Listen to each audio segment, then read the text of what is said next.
Be careful what you summon. The Red Pyramid, the graphic novel. Based on Book 1 of the New York Times #1 best-selling series by Rick Riordan. Adapted by Orpheus Collar. Disney Hyperion, theCaneChronicles.com. Wherever books are sold.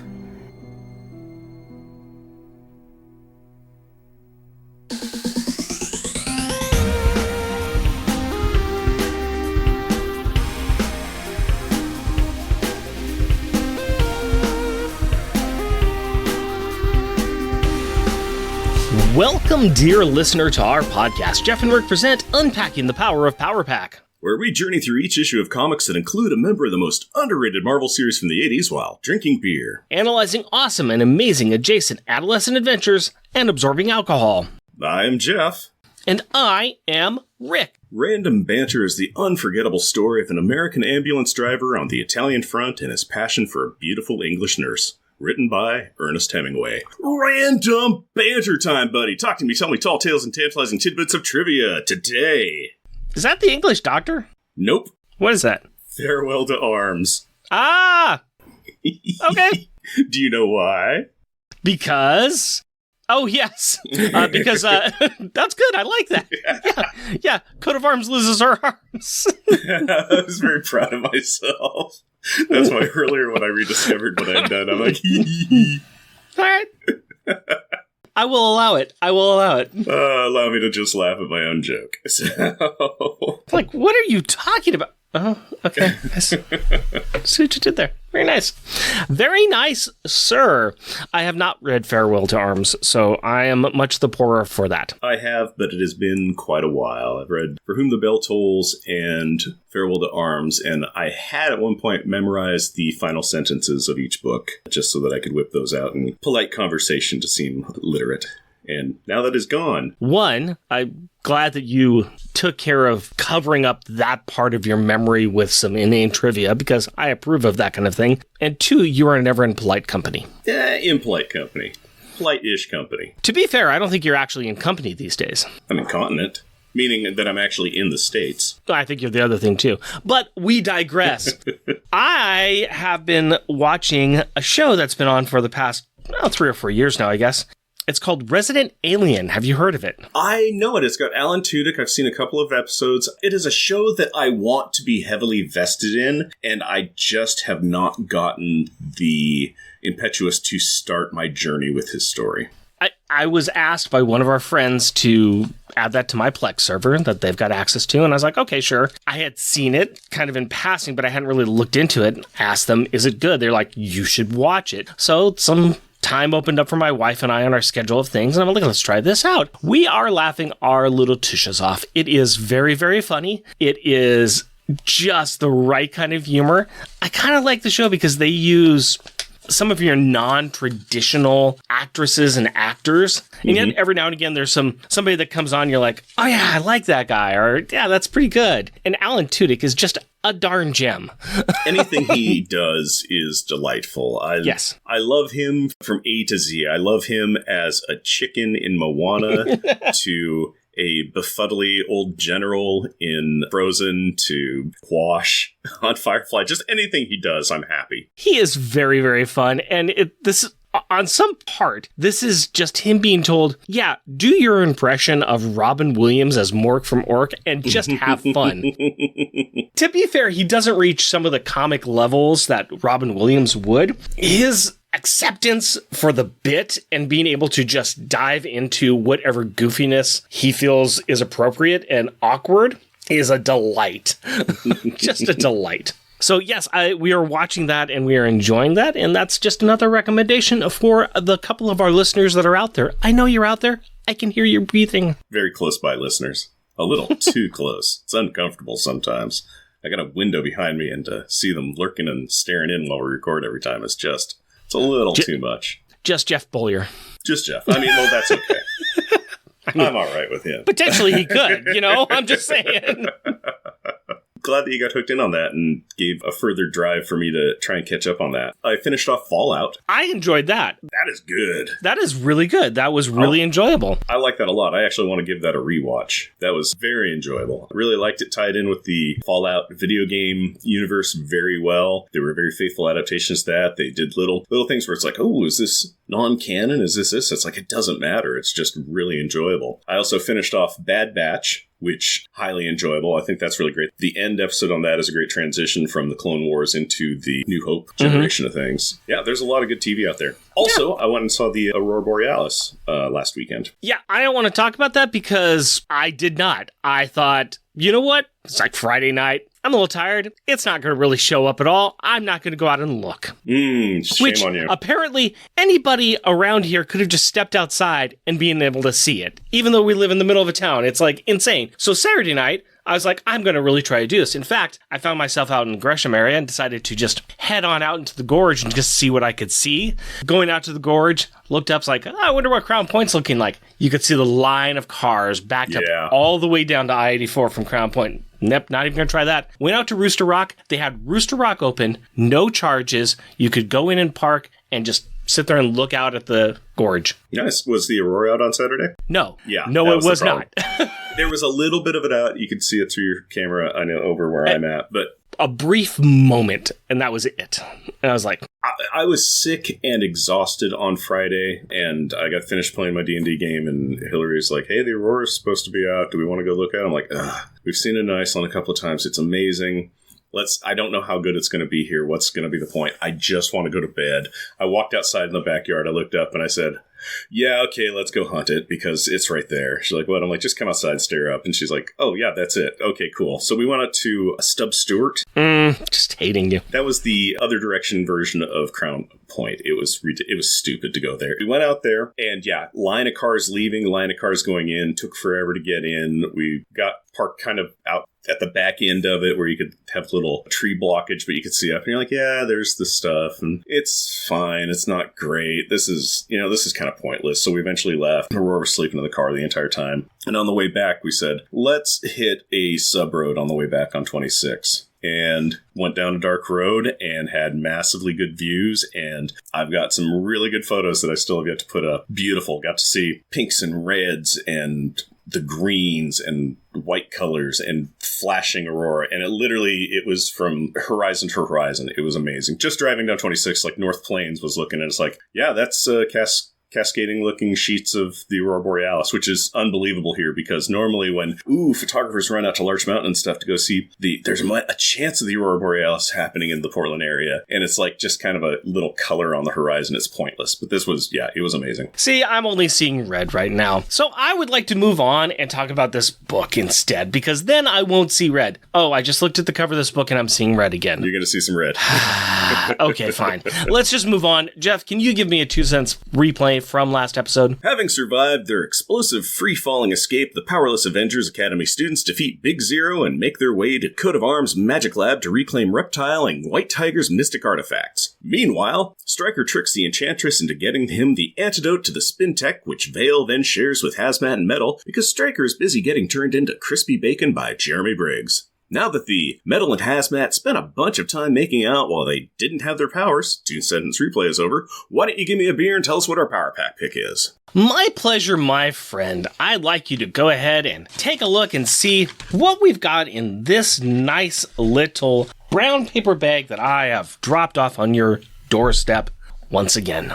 Let's see what we got. What do we got? We have Nothing Sacred Spring Lager by Wayfinder. And I say that because it's in metal, jaggedy speak text. And it's got Angel of Death holding a heart with bat wings in front of, with a halo of a moon and thorns all around it, a thorn picture frame. That's pretty cool looking. That's pretty metal. That's pretty great. Nothing sacred because these mystic artifacts are turning on their owners and doing whatever they do. And also everybody has to sacrifice for something. Everybody's got to sacrifice. Nothing is sacred. Nothing is sacred. Nothing is sacred in this book. I thought it was just a nice little nod to it. And also, I'm kind of in the way of going and finding beers by just buying a bunch of beers and seeing what matches where. I had this one. Sounded like it would fit. Plus, also, you got the Angel of Death. Yeah. Nobody dies. We could say. Could be close. Well, I mean, Coat of Arms wants to kill off White Tiger and Reptile so she can fully claim their artifacts as her own. She is a bit of an Angel of Death herself, is she not? Yeah, she's kind of a joke character, but she's actually kind of a big boss. Story time on the can is unholy collaboration between New Belgium Brewing and Nargosset and stalk us at Wayfinder.beer. Nothing Sacred by Wayfinder Brewery. Bright Spring Lager in a collaboration with New Belgium and Nargosset, celebrating female brewers. So we have ourselves here a lager. Nice, clean, golden, little bit of bubbles coming up through, but I mean, this is clear golden kind of thing here. That is clear. Gosh. Yeah, I almost thought it was like transparent to begin with. I didn't think it had any color to it when I was pouring it, but yeah, that is just a very, very see-through goldeny color, like you were saying. Maybe a little green tint to it, kind of bubbly, no real head to speak of. The nose on it is beer. Yeah, it smells kind of like it's a wheat. Beer. It's got the wheat lager malt. And it tastes like a lager. Yeah, it tastes like a lager. It's a little crisp. It's got a front end flavor on it. It's not bad. I kind of like it. It's enjoyable. It's pleasant. This is a very clean summertime beer for when it's hot out and you're sitting in the shade and maybe you've just mowed the lawn and you're just kind of sitting down. You want something that's going to be refreshing. Yeah. Refreshing, nice, enjoyable. Not heavy. No, not heavy at all. No, definitely not heavy. Okay, I know what the flavor that I was kind of finding. It's got a little bit of an artificial banana flavor throughout it, is what I'm tasting. I'm not getting that. I think that's I'm tasting a little bit of the artificial banana flavor, which is probably just generic lager taste. Yeah, I'm not getting that. I just am getting the nice clear lager, the nice hot weather, sitting out. This would have been really good earlier today when I was just finishing my yard work and it was nice and sunny out. A little bit of that cut grass in the air to go along with this. Pleasant. Very pleasant.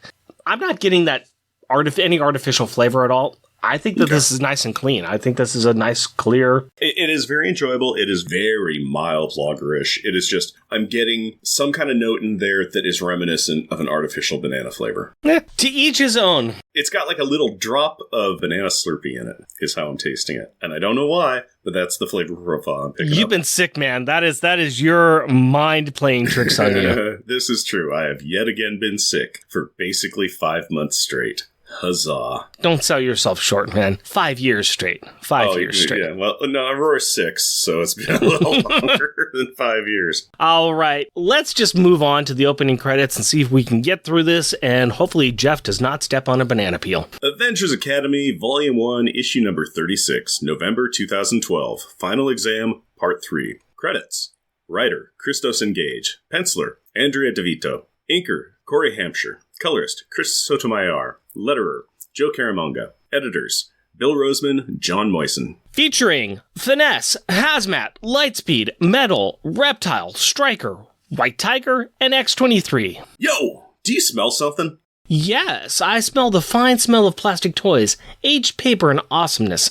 These are the smells of my geek room, a boutique of fragrances that I have developed over a large period of time, based in part on my own fantastic aroma, but I doubt that you are able to smell that based upon the heavy levels of patchouli and herbs that emanate from downtown Portland, which lies between us. Also, your basement has the gentle odor of wood paneling, linoleum, laundry detergent, and disappointment. Also orchids. But I was making a joke about what is going on in the comic book, specifically the torture happening to Brandon, as he's being contained by the Enchantress, and is probably smelling like burnt bacon. But you've kind of ruined it for me and the listeners. Have I, Jeff? Have I? Yeah, alright. You probably haven't. But Jeremy is admitting to Sylvie that maybe he did go over the top on his attack of Stryker, and that it seems to have gone too far. So far, in fact, that Sylvie is looking a bit shaken up. Jeremy may have stirred the Asgardian a bit too much, but do you know who is really mad? The broccoli estate for your Bond joke? No, Hazmat. She is radioactivated up, and she is not going to stand around while people sizzle up her friends.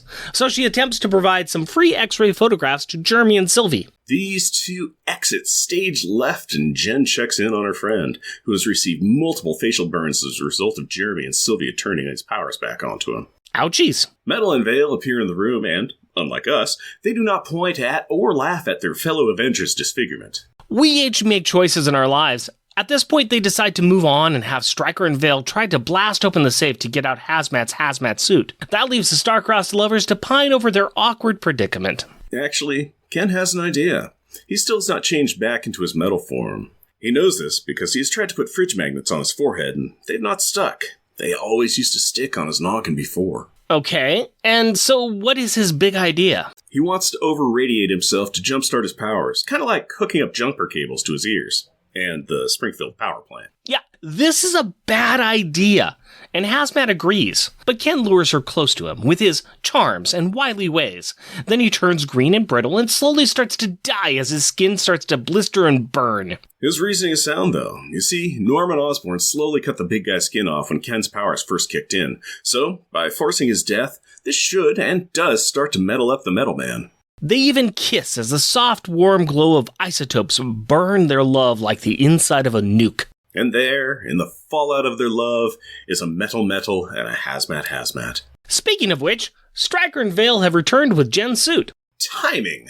Timing is everything. Meanwhile in the magic study, home of the fighting arms! Coat of Arms is taking on all comers. She has 6 arms, 3 knives, 2 magic amulets, and 1 shield. Bring it, heroes. She has a whole box of whooping to give you. Most of Miss Coates' mocking is at Humberto and Ava. You see, unlike the 2 prior owners of the Jinx jewelry, she has chatted with the mystical MacGuffins, and she has learned what they wanted. And she has offered them friendship and, well, bloodshed. Curse you, backstabbing artifacts of power! What is really fun is that since she is holding the artifacts in separate hands, those hands take on some aspect of the weapon's powers. So, the reptile jewel turns her hand into a dino head, and the white tiger necklace turns the other hand into a tiger's paw. What if she were holding the Necronomicon in one of her hands? Either a chainsaw or a boomstick. Duh. Or, quite possibly, rotting flesh. But I digress. The fighting continues at such a pace that the Academy kids are able to tag out and catch a breather from time to time. At one point, it is Julie, Ava, and Umberto taking a timer. They are shocked that their soul gems have rejected them so badly after they took the power for granted and wanted them removed because they felt that they were cursed. Julie reminds them that the bad guy is controlling the amulets because they listened to the trinkets and wanted them more, which the heroes obviously did not. Ava thinks that Coat of Arms is an addict seeking magical power on magical power, while Humberto points out that they have lost control, gone feral, and hurt people before. And Julie has no idea what that is like. Julie finds a soapbox and stands up to preach some truth.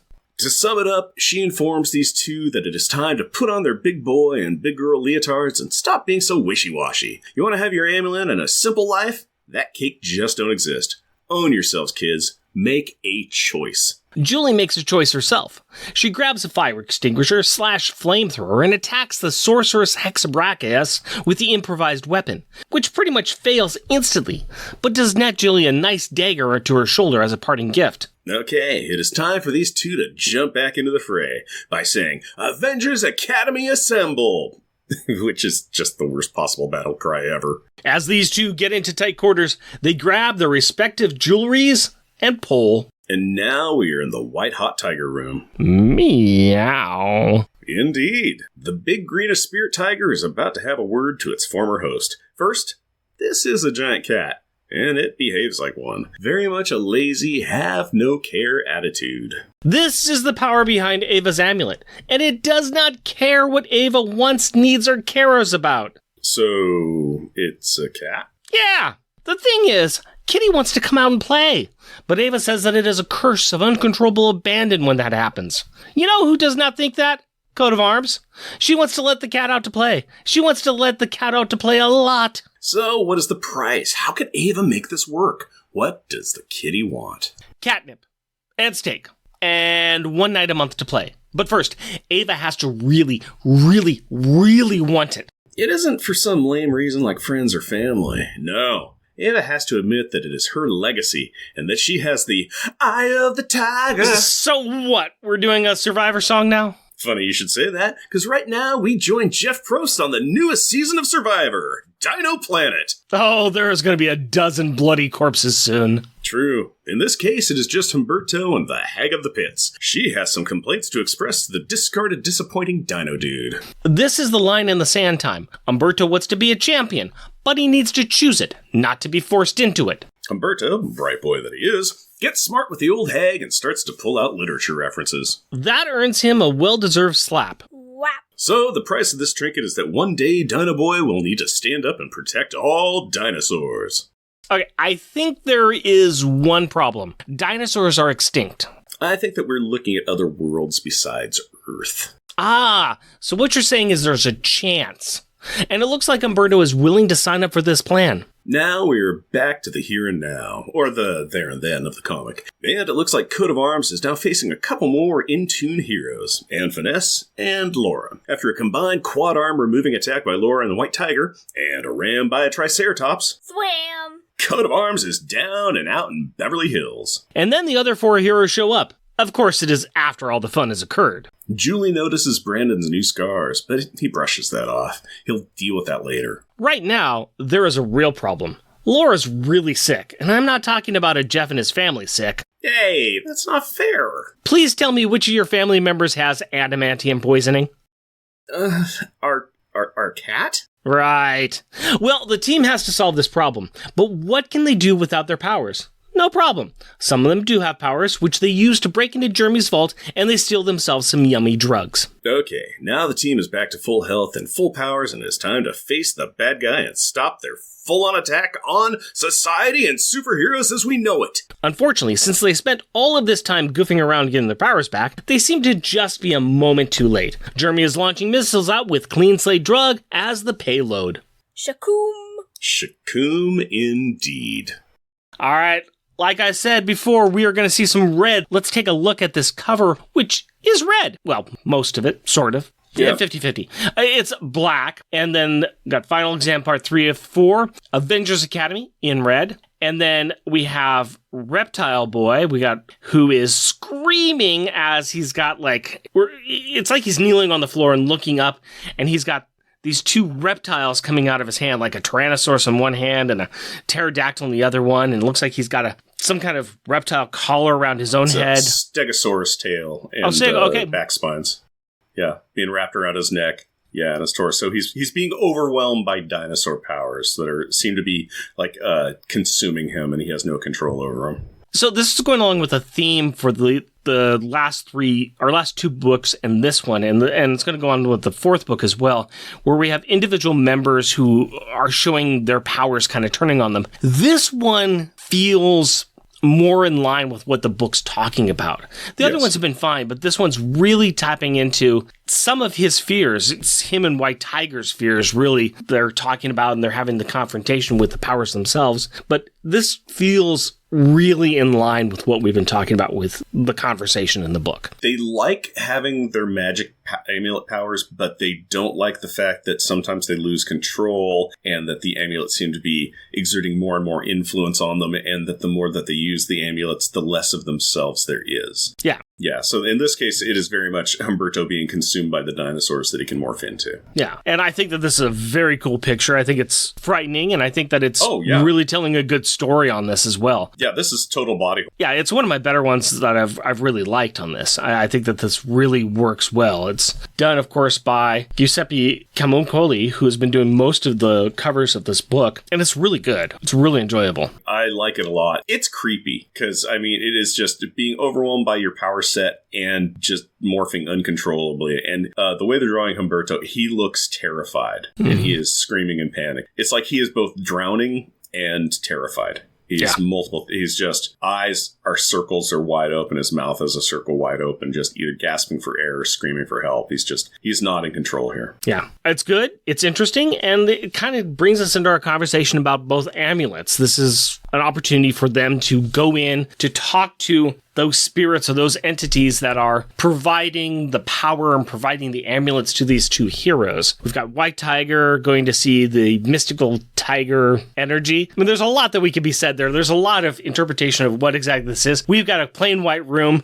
and this radioactive tiger that's like, meow, hey, what's up? This is what I want. Do what I want. Pretty straightforward. There's no real ambiguity there at all. There's a lot of interest about where did this come from? What's its deal? We don't get that. Yeah, it's not important. I'm going to tell you what the problem is. You're going to try to fix it. That's what we got. It's just the source behind the power, and it wants its freedom. Yeah, as we all do. True. This is very true.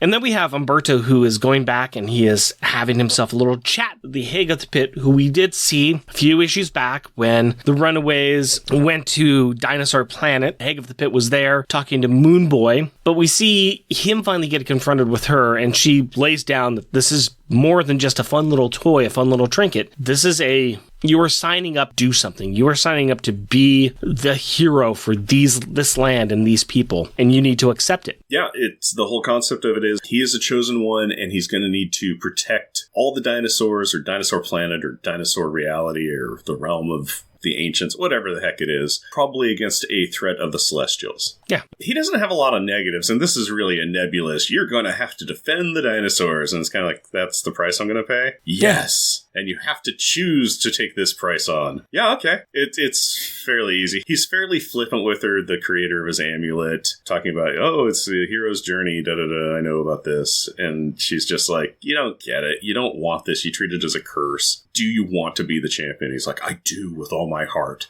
Like, yeah, but do ya? Yeah, I am more invested or more believing Ava's response to the tiger. Mm-hmm. She knows what she's getting into. She's knows also desperate. Yeah, she's desperate. She's desperate for it. But she's also kind of knows the situation that she's in. So she's going into that a bit more with wide open eyes. Also, there's more negatives that appear to be on her amulets than on Umberto's. He's got to go up and he's got to save this planet at some time in the future. Okay, well, we'll cross that bridge when we come to it. Until then, it looks like dino burgers from me on out. Yeah, it's clear sailing. It really is just like in the future, you're going to have a cool mini-series. There's going to be a real cool 6-month major crossover event going on involving you. Doesn't that sound terrible? Oh, no. Oh, no. I'm going to feature in my own adventures where Ava's is her desperation is loss of self. It is you need to sacrifice. You need to give up things. You need to give me more freedom. I need to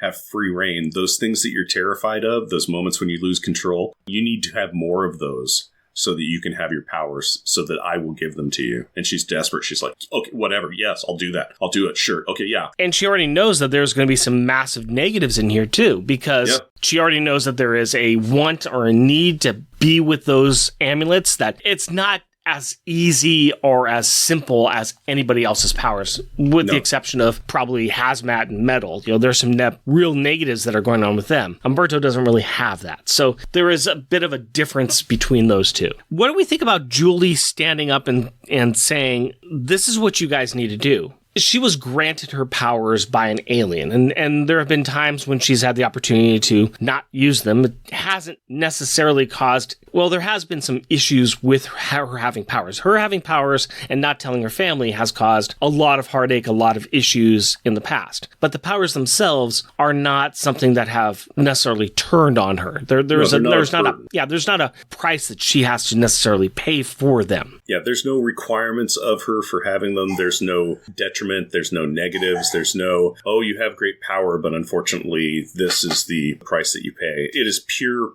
positive in her regard. Yeah. And as she's showing, she isn't defined by her powers. Right. She's a stand-up, step-up, foot-forward kind of person. She is a leader, and she has been leading the charge since they've lost their powers. Yeah. She is noticing things. She is setting up plans. She's keeping people on task. She has been amazing. She's like, I've lost my powers. Not a big deal. Let's do this stuff. I think the fact that she is seeing from an outside perspective, she doesn't know all of the things that both these two have gone on. She doesn't really understand some of the sacrifices, especially that Ava's had to make, but she can actually point out, look, you've got a choice to make, and you need to make it now, because this is not going to be easy. It's not going to be simple. You have to actually choose to do it. You just can't go along for the ride. Yeah, you can't have your cake and complain about having your cake. I think that she did a good job of standing up and talking to them. I thought that it was interesting. I like that she was the one that did it. I like the fact that us on our Power Pack podcast have actually a character in one of these books that's not just a background window dressing,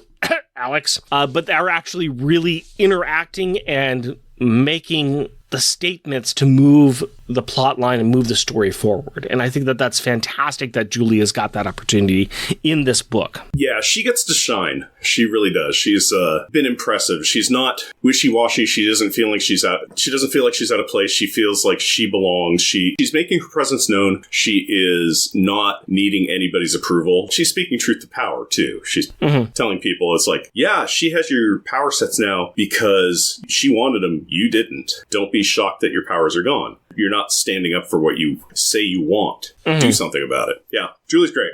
Let's talk about our love pair, our star-crossed lovers and the situation they now find themselves in, and the lovely kiss that burns and that changes them into their true selves. Thoughts, opinions? What do you like? Metal and Hazmat. That is kind of the thing about Hazmat. Sacrificed. She unleashed her power. She's like, I'm the most powerful one here. I can possibly stop Jeremy. And she drove Jeremy and the Enchantress away. The Enchantress was like, I might be able to do something if I can get a second to recoup. And Jeremy's like, we don't need cancer. Let's run. So she's just melting a room while her friends are like, we should probably get you your coat kind of thing. Ken's powers are very much along the lines. His power originally originated, he was surfing and a surfboard hit him in the head. And then he was up on beach and everybody's around him like, oh my goodness. He's like, oh, is it bad? You know, am I hurt? I don't feel hurt. And his face is gone. He's just a red skeleton. So he has his entire power set is there. He's just... In order to get the power set, as he says in here, it's a gift from 1,000 cuts. Yeah. It's something where his normal flesh, his normal body has got to be burned away or it's got to be taken away. And look at this. The perfect person to make that happen is the person who's going to be sad that she's having to do this to him, but it needs to get done. So yeah, he just walks in there and just gets all the radiation all the time, and they get to have one final kiss as his flesh disintegrates on him. It is an absolute horror show, really. It is a horror show, and she is crying while they kiss. And he's happy because he's like, hey, I get to, you know, he's like, she's talking about how I wish we had more time. And he's like, you don't understand. We do. We have all the time in the world now. We can be together for as long as we want to be. And we get our last kiss, too. I can hold on to this for the rest of my life. And then all of a sudden there comes Blowfield around the corner in a car and shoots Teresa in the back of the head. And James is in there saying, no, we have all the time in the world. Oh, sorry, we're talking about Honor Majesty's Secret Service. Never mind. Let's move on. All right, we are on the way to the final. We have all of our powers back. We are down to the bad guy and his final plan. Haha, I've got you now, Mr. Bond, and I'm pressing the button. I'm shooting the missiles off to the air. Is it time? Can they save the world? It's a nice little cliffhanger. I mean, you know, we know they're going to succeed. How are they going to succeed? Julie will fly over and catch the missiles. We basically are down to two bad guys. Jeremy, who's incredibly strong. He's got this power to change chemical compounds of things all over the place. That's pretty bad. And then you've got the Enchantress, who magical powers against a lot of these people. Also, unknown, pretty bad, too. So we've got ourselves something interesting. We've got ourselves a good setup. How do we like where we're at, and how do we like how we've gotten here? Is this working for you so far, or are you enjoying this? Yeah, I think that they're doing a good job. It's weird because the stakes are world-threatening, but they're not world-threatening, because it is the permanent/temporary removal of powers of most people, but it can be resolved. However, it is something that it would be a very short-term problem if they defeat Jeremy and then can resolve it and like, okay, we've got the antidote. Can people replicate this and make it more, and maybe other stuff's going on? It's interesting because it's not, and then the world would be destroyed or a celestial burst out of the core or the Scree will take over kind of thing. It is a very big thing they're dealing with that it's hugely big, but it's not hugely big. So it's interesting, but I do like it because there are stakes. There are stakes. And they know what those are, and they're trying to do something about them. There are stakes that are going to affect the rest of the world in some way. It's going to affect the superhero population, which then, of course, helps to protect the world. This, which faces more things than political unrest, natural disasters, etc. They deal with alien invasions. We're not the superheroes. Who's going to deal with those? So I think that this is a good stakes value. I think that it leads in here to the finale really well. And I think it's a good resolution for some of the things that these characters have been going through since the beginning. A lot of them have their powers, but do they like them? Do they enjoy them? They're a curse to a lot of people, and it's coming to some level of terms with that too. It's not, there's a reason why you can't just take the easy out. Yeah. That a lot of people are trying to do in here. There is going to be some fallout, of course, but I think that they are setting up these characters for a very interesting ending. There's also the aspect, it is very much forcing them to decide to be heroes. Because they're having the choices like, okay, your powers are taken away. Some of you want this. You can keep this. I'm not going to make anybody get their powers back if they don't want to. If you're loyal, you can get powers back. Even with like Stryker, it was the whole thing was like, I will make you the premier superhero. You will be the superhero of the planet. Isn't that, you will be the most famous person in the world. Isn't that what you want? And so people are really having to step up and say, I want to be a hero. I want to be a champion. I understand that there are drawbacks and negatives to the life that I have right now, but the good that I can do outweighs the negatives that are affecting me personally. Mm-hmm. And each and every one of them almost is having to step up and say that and figure that out. Yeah. Anything else about this book in particular do you want to talk about, or do you think we'll pick it up in our gallery of greatness? We'll probably pick it up, but I do want to pick up one thing that I was thinking about recently, which is if Finesse doesn't have her powers where she's absorbing new stuff, she still has all of her old skills that she's picked up, and is still a world-class gymnast and everything. I would be curious if she never got her powers back, if she never got her memory problem, the Taskmaster memory problem, if she would then be like fine and she would be where she is without mental problems ever. So that's my only kind of like, I wonder if on the Spintech thing for her. Possibly. Yeah. It's not like there's anywhere to go with that other than like it was a shower thought kind of thing. I'm like, I wonder if that would be an interesting way of like negating her problem future. So I think that it would be interesting to see. I don't think we're going to get there. We might. We may not. No. I would have to go in the future and see where we've taken these characters. We can't do that, really. We can only just look at the here and now and figure out what's happening now. And we can go ahead and take our gallery and our artwork that we want to look at, and we can put it on these nice shiny missiles that will not be launched into the air. Oh darn. They got launched. Ooh, there they go. Okay. All right. Well, let's take a look at them anyways, though. So you can put them on the launchers. As they go off into space, let's go ahead and talk about them. Let's talk about the backup joke one first. Let's go ahead and talk about this kiss and following this kiss. And I call this a joke one because I'm looking at this kiss and it's this powerful shot of Hazmat glowing and metal in his mouse metal form. And I looked at this and said, yeah, Ken and Jen, look at that power couple. Get it? Power couple. I like that. That is actually my number one best one, and I called it The Last Kiss. It's not The Last Kiss, though. It's the aftermath of the kiss. Yeah, I was going for a neat name. All right. I spoiled it for you. You ruined my naming convention of that. I'm still going to say I call it The Last Kiss. You can do whatever you want, man. But for now, why don't you go ahead and give me your backup joke one here, and we'll see, where we go with that. Okay, my backup joke one is on page 10 of Marvel Unlimited, and I call it Stop Biting Yourself. And this is when Humberto is getting bit by Coat of Arms' dinosaur hand. So he's getting bit by a Tyrannosaurus that he would have turned into, that she turned her hand into with the power of the amulet. So stop biting yourself. Stop biting yourself. It's something that I tell you all the time, and I think that it's just absolutely irresponsible for you telling your daughter to stop biting herself when you do it yourself. That's just It's true, I do, but she's safe to bite herself because she's losing a bunch of teeth right now. Yeah, but then they get stuck in you, and it's all that kind of thing. All right. She's not a shark with reciprocating rows of teeth. Isn't she? Isn't she? All right. Yeah, good point. Sometimes you take the bull by the horns. Sometimes you get mauled by a triceratops. That's my top joke one. It's Coat of Arms getting rammed by a triceratops. I'm sorry. Very nice. If that's not making you laugh, we're not in the right business of show business here. I like that. My top joke one is on page 12, and I call it Standard Lab Equipment, which is the flamethrower that Julie picks up off of the lab bench in Coat of Arms Magic Lab. I did not take that as a flamethrower. I took that as a fire extinguisher that they somehow did something with. And I was like, okay, great. That's the thing. It looks like it should be a type of fire extinguisher, but it kind of does have a Bunsen burner type head on it, like it would be a butane blowtorch.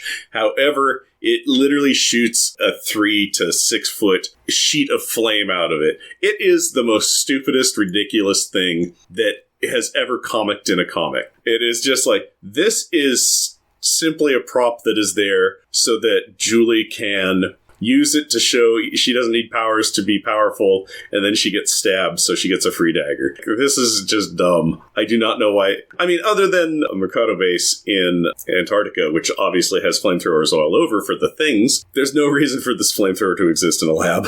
Except it's fun. Except it's fun. It is in 3 panels, and it is being used in one of them. It's stupid and it's great. We love our stupid toys. We love them to death. Let's go ahead and talk about some best art. My backup art is called What Kind of Day It Has Been. And this is Reptile, Finesse, and Laura all powering up. I think this is a great hero pose. I think it's pretty cool. It is a good one.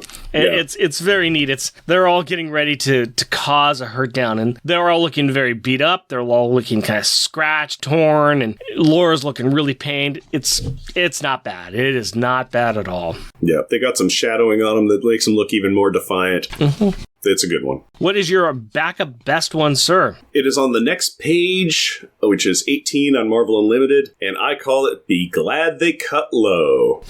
And this is when Laura and White Tiger are cutting surplus arms off of Coat of Arms' Coat of Arms. I almost chose that one, but I knew you'd choose that one, so...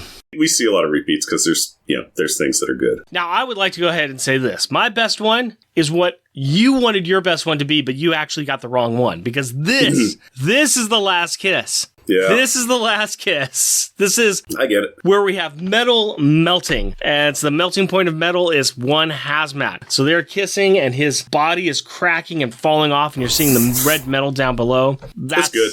That's a good one. It's good. I like the glory page, the splash page. I did too, but I found it funny. That works. It works. All right. What was the best or most childish insult, rubber and glue moment? Let's talk about funniest insults that we've come up with. I'm going to start with my backup one. Coat of Arms saying, nothing sadder than a washed up child hero. Your best career move is to die, Blondie. And that's as Julie is coming in and attacking Coat of Arms, and Coat of Arms just whips that out. Washed child hero. That's best my career top move one. Is die. That's my top one. I like that one a lot. That was my top. Yep. that was on page 12 of Marvel Unlimited. Yep, I like that one. All right, so if that was not your backup, what was your backup one, sir? My backup is on page 17, and it is right after Rick's everybody powering up and getting ready to run over Coat of Arms. And Coat of Arms just draws out a bunch more magic weapons, and she's all like, you think this changes anything? I've got an endless supply of magic items and 6 arms to use them with. You think this makes a damn bit of difference? And then they attack her and cut off her arms and hit her with a Triceratops and knock her out. And then White Tiger says, yeah, I'd say it does. Sometimes it's not the words you say, it's the actions you do. Yeah, crack me up. My top rubber and glue moment is Metal saying, we've got some spoiled rich kid ass to kick. Yeah. Spoiled rich kid. Spoiled rich kid. I like it's simple, it's succinct, it is. Metal's summing it up. They're going to go get Jeremy. They're going to make it happen. Make it happen. All right, let's go ahead and talk about this then. Parent of the Year Award. Reed Richards Award for Good Parenting. This will be interesting because nary a parent to be seen, per se. I've got one, though. Mm-hmm. I'm going to call out Hag of the Pit. Ooh, I thought about that, but I did not go that route. Tough love. And I don't know if this is... it's the old school way of slapping your child to get them to pay attention. But I think that she was there to lay out the law and say, this is what it is, this is how it should be, this is what you should be doing. But I think that's more the Reed Richards, because my thing is, maybe you should have laid out this plan a little bit earlier. If you want him to lead up into this, maybe you should have been training him, guiding him, instead of just sitting back going, yeah, he ain't doing what I want him to do. He should know what I want him to do because I know what he should do. Yeah, you can't be disappointed in,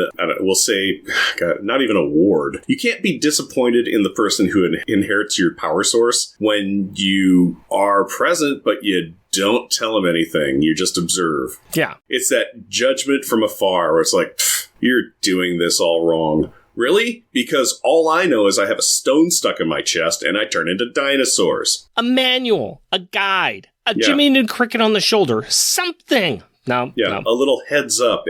With this stone comes great power and the responsibility to protect all dino kind, whether on this plane of existence or others. You shall be known as Dino. They actually have that written there, but it's in tiny letters, and it's on the bit that's embedded in his chest. I was going to say it's on the side that's on the inside, so you can never see it. So who is your parent of the year? I'm giving it to Julie. It's pretty easy. I'm going for the good version. She stood up. She guided by firsthand actions. She guided by firsthand actions. She gave the good speeches. She explained to them, it's like, you can't complain about your power set that you have it, and then you can't complain about it being gone. If you want it, you have to fight for it. You want to prove to yourself and to us that you're heroes? Do it. Prove it. Don't complain about it. Do something about it. Yeah. I'll hold your hand right up to the point where there's no point of holding your hand anymore because, it's in 6 other hands. She was a parent. She was guiding them. She was encouraging them and telling them how they needed to fix their lives. So, yeah. Yeah, I'm not going to say you're wrong when you're right. Yeah. That's how I'm going to say it. Let's get into most popular and shunned. Let's identify the character who was the best and the worst in the issue. I'm going to jump in right now. I'm going to say my best was Julie for a lot of the same reasons that you just said right there. She brought the pom-poms and she wasn't afraid to wave them. She got 2 characters who need to get off their duffs and back into battle. She went in swinging hard below her weight class against Coat of Arms with an improvised flamethrower. Little negative. Maybe think through that one just a bit more before you go head on in there. But I like her gumption and like how she was trying to guide these two to resolve their issues. So she's just the best. She kept everybody on target, on track. She was the leader of the team. There were no other leaders. It was her. Let's talk about the worst. Who is the worst in this? I got Humberto. Same. I want to hear your reasons why, but he was just too smug and condescending to the Hag of the Pits. I got my problems with the Hag of the Pits, which we've explained, but going in there, swaggering in there and saying, hey, nice place you got here. Oh, I'm going to do the Challenger. I'm going to do the Champions Walk. Not a problem. I know how that works. Dude, sit down, shut up. This lady's got something to talk to you about. One of the big weaknesses that he showed to me, too, is when they went and attack Coat of Arms attack them back with their own power sets from the amulets. It's like he's holding his arm that's bit and it's bleeding. He's like,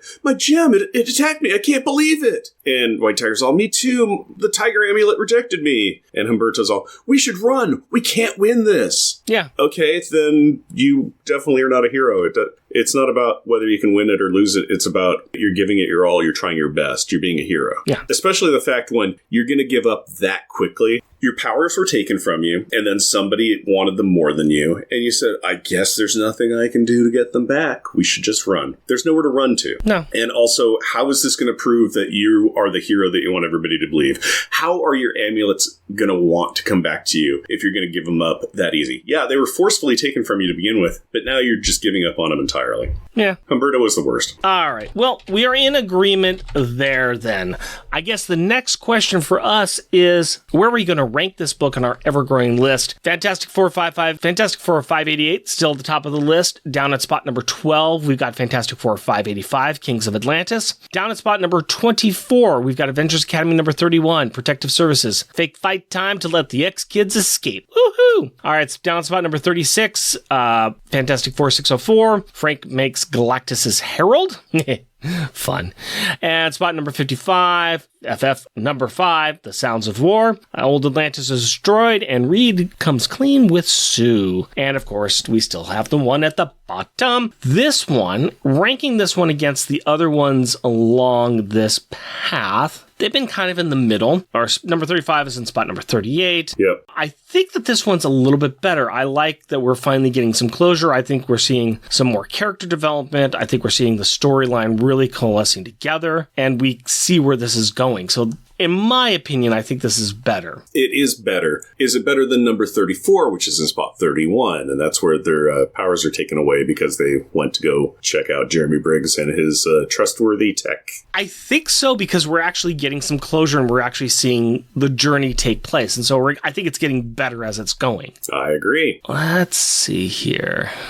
33 is up in spot 8, and that's where Quicksilver shows he has a heart, and the Sentinel's CPU. Yeah, not quite there. You know what? I'm looking at spot number 27. Okay. It's the Runaways want their dinosaur back. Homecoming Part 1. Yeah. That was fun and aggravating. And then right below that, the Academy kids become prison guards for the X-Teens with Protective Services. And then right below that, we have Fear of Flying with Loners number 1. I'm thinking that this is a good spot number 29. Okay. Do you want to go it a little higher? It's a pretty good issue. I'm trying to mentally bounce on the Avengers Academy 29, the Protective Service one, because this is pretty good. That was... You want to put 28 then? We can put it to the new 29. I'm okay with that. It's just the aspect I would have to spend too much time mentally remembering all the stuff in the storyline. It's really close, though. They're both really good. All right. But yeah, let's put it in the new 29. I'm okay with that. We'll make that one the new number 29. Then we get to talk about our beer. We have been drinking Nothing Sacred by Wayfinder, and I have been chugging on this one. I have been drinking it quite happily as well. Yeah, the Nothing Sacred Spring Lager, it's decent. It's an easy-to-drink beverage. There's nothing really challenging about it. It's one of these that I can just kind of open up the throat and pour it back, unlike one that's very heavy where you can sip. Like I said, I did yard work earlier today, and I was pretty tired out, dehydrated. This one, it drinks a little bit like water. It's very fluidic. It goes down real easy. It's not challenging in any regards. There's the lager aftertaste on it, which isn't too heavy or oppressive. It very much is beer flavor. And if you like that, it's a good flavor. I don't know if I mentioned it, 4.9% ABV. It's decent. It's light enough. It's decent. It's a good one. I'm going to give this a good... I will meet you at the 4. It is really good for what it is. Lagers aren't always doing it for me, but this one is quite pleasant. I can see drinking quite a few of these, especially a warm day when you've been doing sweaty yard activities. Yeah, that's where we're at with our beer. Nothing Sacred Spring Lager by Wayfinder. Find that. Yeah, and speaking of things to find, let's find ourselves at Kids Perspective. And that's where Rick talks to his 13-year-old daughter, Carrie, about the issue that we just covered. So Rick and Carrie, please take it away. Hello, Carrie. Hello, Daddy. Let's talk about Avengers Academy, issue number 36. Yep, let's talk about it. So we're still in the final exams. We're getting closer to the ending. It's a 4-part little series.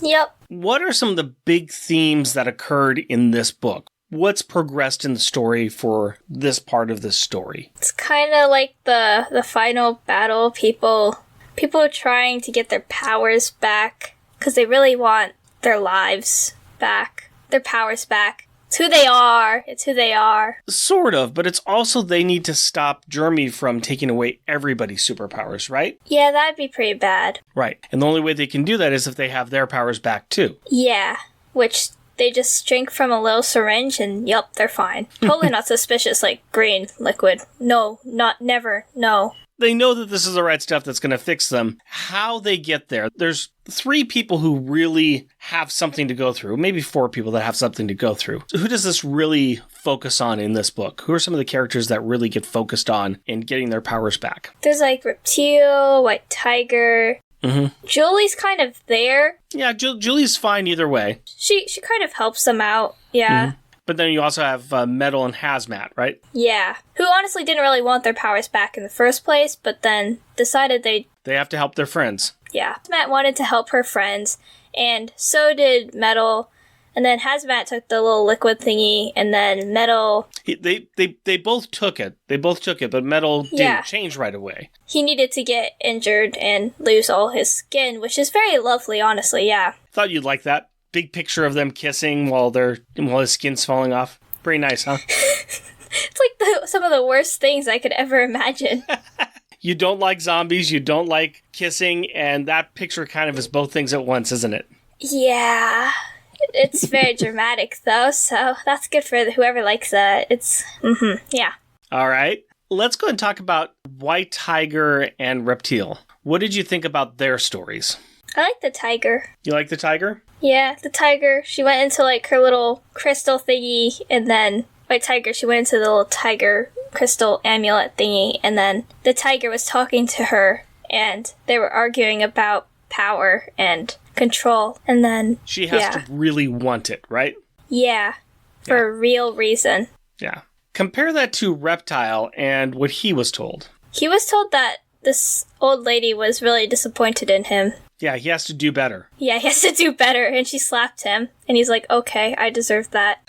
And that was it. It was like the tiger was like being very, which is honestly, normally when I think about tigers talking to you, which I don't normally think about. I think about them telling them how disappointed they are in you, and then, like, I don't know, clawing at you, and then that's it. Yeah. When I think about old ladies talking to you, I think that they're, like, actually giving you a conversation. Probably.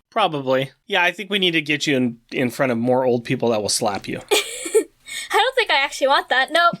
You know how bad that sounds, right? I don't know. We're just talking. I don't know what I'm talking about anymore. Okay. Is there anything else that you noticed or liked about this book? I think you brought something up before we started recording, right? Yeah, I've noticed that, so Julie had a dagger stabbed into her shoulder. Ouchies. Which really is painful, and he was all bloody and stuff. And then, like, later on, when the other group, I'm going to call them Group 2, with, Stryker and the rest of them who actually didn't want their powers back at first, stuff like that. When they came in, she was, like, her shoulder was fine. It was like, oh yeah, nothing happened, and, like, the fabric was fine, there's no blood, and she can move it very nicely. Julia's old school. She can take damage. Her uniform is still that chameleon uniform. It fixes itself. She don't have time to sit around and be all, ow, I'm in pain, ouchies. She's gotten worse from Asgardians. Yeah, I'm just saying. It's very magical. She's called Lightspeed for a reason. She just sped up the process of pain and stuff. Yeah, she uses some of that magical chameleon healing factors on herself, Yeah, instead of actually getting her powers back, she used it for that, yeah. I think priorities. Really. Yeah. So you need to look good. Yeah. To do good. She was acting her way around the pain. Yeah. All right. Anything else you wanted to talk about? Oh, also the cover is creepy. Yeah. Okay, goodbye. Oh, yeah. I forgot about that. That's a pretty disturbing cover, isn't it? Yeah. Yeah. The two reptiles coming out of his arms. Yeah, and also, like, strangling him and darkness. Yeah. Why are they all creepy? They're all, like, there's, like, hazmat blowing up, and then there's, like, white tiger looking, like, dead and reaching for a crystal, and then there's reptile getting strangled by dinosaurs. These are just, honestly... Wait till you see the next one. You're really gonna love it. Oh, gosh. I'm scared. All right. That's all I've got for you. Thank you very much for your time, Carrie. You're welcome. I love you. Love you, too. Yeah, Carrie, I know. A flamethrower in a lab. That's why you want to become a scientist. Shout out time! We like to recognize those listeners that take the time to write in or leave us a review. This is for episode 159, Avengers Academy number 33, What the Heart Wants Part 2. And we got some likes from Brian Knott, Clinton Robeson from Fan Film Fridays and Coffee and Comics, Colin Stapleton, Jerry McMullen, and John Holloway, all from the Worst Comic Podcast Ever, Hoover Jeremiah, Jeff Bollier, Jeremy Daw, Leslie Chartier, Tim Price, the Podcrasher and the Outcasters Podcast. We like to thank those lovely people that give us a few pounds here and there to do our lovely podcast on Patreon, and these are our Patreon supporters. Adorably astonishing and amazing Andrew Burns. Cheerfully cheeky and charming Char Logan. Challenging, cheesy, and chuckling Charles Gears. Destructive and devastating delightful Damian Witter. Dynamically dangerous and devious Doug Jones. Intelligent, interesting, and innovative Isaac Perry. Jesting, joking, and jovial Jeff Bollier. Just jealous and jeweled Jeremy Daw. Muscly, mighty, and meticulous Matthew Birdsey. Mythical and magnificent monologuing Matthew Laserwitz. Steely, salty, and steamy Sailor Bear Zodar. Sad and sickeningly silly Shag Matthews. Tyrannically terrifying and tame Tim Price. Way wordy and wobbly Waffles. Weird and wonderfully wacky Wind. Next issue, we are going to cover Avengers Academy issue number 37. Be sure to check out my daughter's comic strip on our website. Just do a search for Jeff and Rick Present Tales of Tales. And we have some merchandise available on Redbubble. Go to redbubble.com and search for Unpacking the Power of Power Pack. Jeff and Rick Present is a bi-weekly self-produced podcast recorded in front of a live studio audience of a whole bunch of old clothes from my closet in Portland, Oregon. If you would like to interact with us through the magic of the internet, you can do so through Blue Sky at Jeff and Rick Present, our Facebook page, Jeff and Rick Present, our email address, Jeff and Rick Present, all one word, at gmail.com, or at our website, jeffandrickpresent.wordpress.com. Also, our YouTube channel is at Jeff and Rick Present. And if you would like to help support our show, we are on Patreon. You can find us at patreon.com, Jeff and Rick Present, all one word. We are also a proud supporter of the Hero Initiative, and we'll be donating 10% of our Patreon donations to this great cause. We encourage everyone to give what they can to this worthwhile organization that helps the creators who to provide us with such great content. Go to heroinitiative.org to find out more. Please rate and review us wherever you can. Tell your friends about us or share your love for us on social media. And as always, we want to thank the powerful people in our packs. My wife Cindy and our daughter Carrie. My fiancée Hillary and our daughter Aurora. We love you. Until next time, costumes off. Our theme music is Eddie's Action by Kevin MacLeod. Also featured in this episode is Cinematic Emotions, Creepy by Sasha Ende. All music is found at thepopdead.com and is licensed under Creative Commons by Attribution 4.0 license. Meanwhile, Stryker tricks the Enchantress into getting him the antidote to... Dang it. Swam! Metal and Vale appear in the room, and unlike us, they do not point at or laugh at their fellow Avenger. That was just butchered. Swam! Okay, that's what that was for. I thought you were like raising your hand to go like, oh, I need to interrupt. I'm like, okay, point of order. And you're like, no, I'm prepping for my line. I'm like, got it. Swam! I'm sorry, I'm like, what the here wants part two? Oh, I'm like, I don't know why I'm stuck on that. I just had to put it together. I'm like, Rick even just said it. What the heart wants. Got it.